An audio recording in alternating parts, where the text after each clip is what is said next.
Does your website have a contact form? If so, is it easy to find? If not, you could be losing leads and potential customers every day.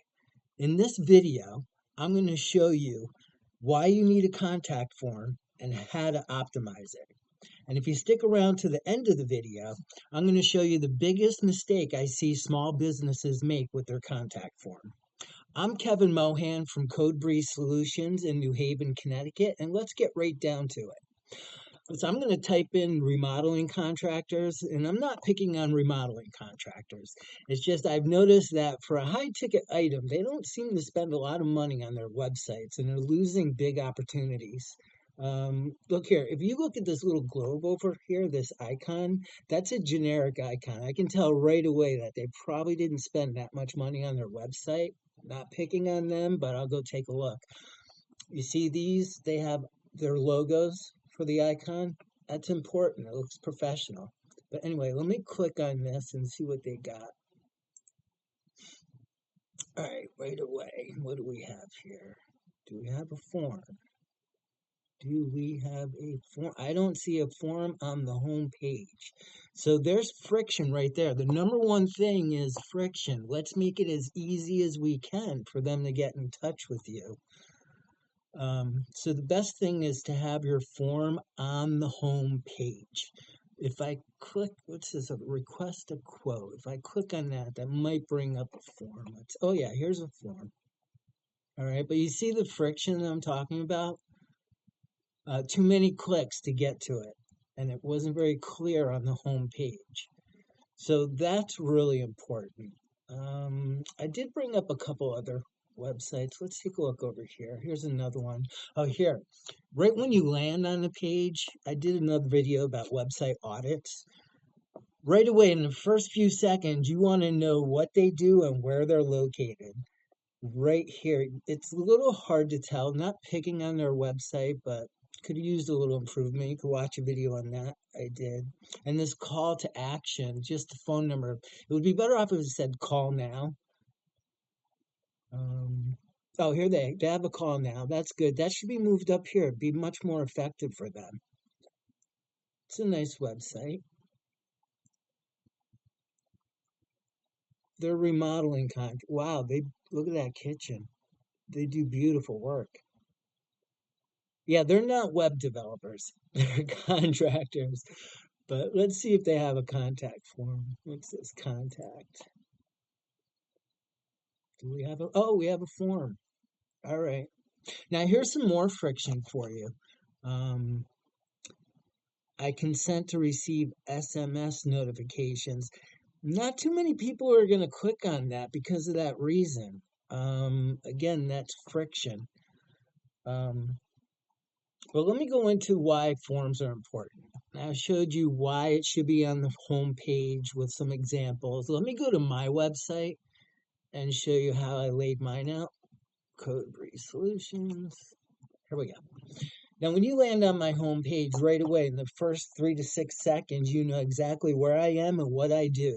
That's important for the customer, and it's also important for the search engines and the large language models. All right, so you can see I'm in New Haven, Connecticut, web development, digital marketing. All right, here's my call to actions right here. But if you scroll down, I have my form right on the home page.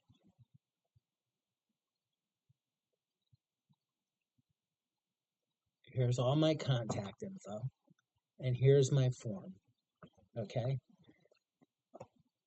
And if you go up here to the home page, I never have you leave the home page. When you hit contact up here, it shoots right down to the bottom of the home page, and there's my form.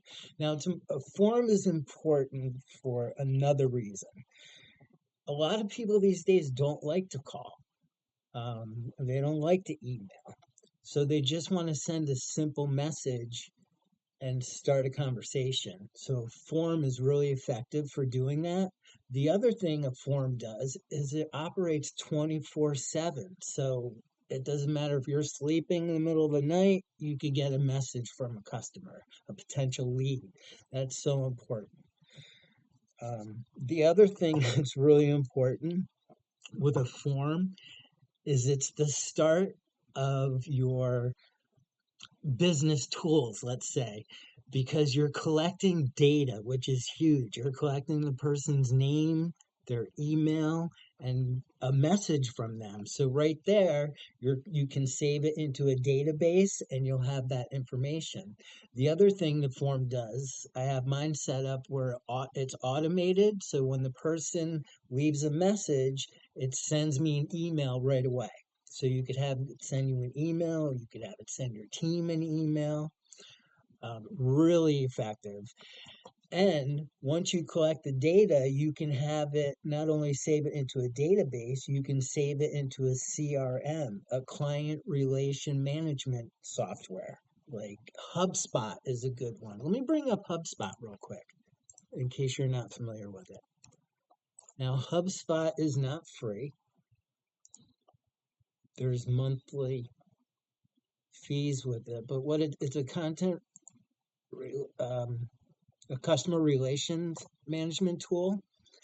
You can, once you get your information from that form, you can have it connected right to your uh, HubSpot or whatever client relation management tool you use, but you can start your social media and ad management. There's so much you can do with these tools, but there's a monthly charge. Anyway, let's get back to the form. Here's mine again. So really you're automating it. This opens the door for you to use so many more tools.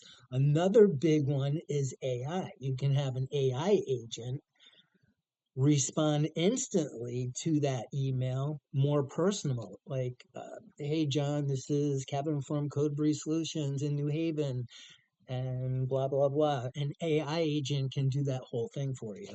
um, so there's so many things you can do with a form. They're so important. When I was in school, I just recently graduated 2 years ago. I went back to school later in life, but I was in my PHP class. That's the backend language that I use for coding. And I remember we did a form project, and I was so into the technicals and learning how to do the form and the fundamentals. Like, here's my VS Code. This is all code. Um, I was so into getting my form. Here's my form, learning all the technicals and stuff about getting the security and everything about the form. I didn't understand during that time how important it was for marketing and collecting data and getting leads for potential customers. So that was really important. I picked that up a little bit later when I took the Google digital marketing courses. Um, so anyway, let me get into the final tip for a form and why it's important. You want to make it as easy for a potential customer as possible. So if you just collect the name, email, and a question, that's what you want. Name, email, and a question. Click submit. That's all you need. People don't want to put their phone number, they don't want to put their address, they don't want to fill out anything else. And that's all you need. You just want to capture that lead and that question, respond right away. You always want to try and respond within an hour, or you're going to lose the lead. They'll move on to somebody else. That's another tip for you. And the other thing is, you lose for each form field you add, you lose about 10% conversion rate, clicking or sending. So minimalize your forms, make sure they're on the home page, and just less friction, the better. So I hope you guys got something out of that. My name's Kevin Mohan from CodeBreeze Solutions right here in New Haven, Connecticut. It's a fairly new channel, and my goal is to help small businesses grow online, improve their digital footprint.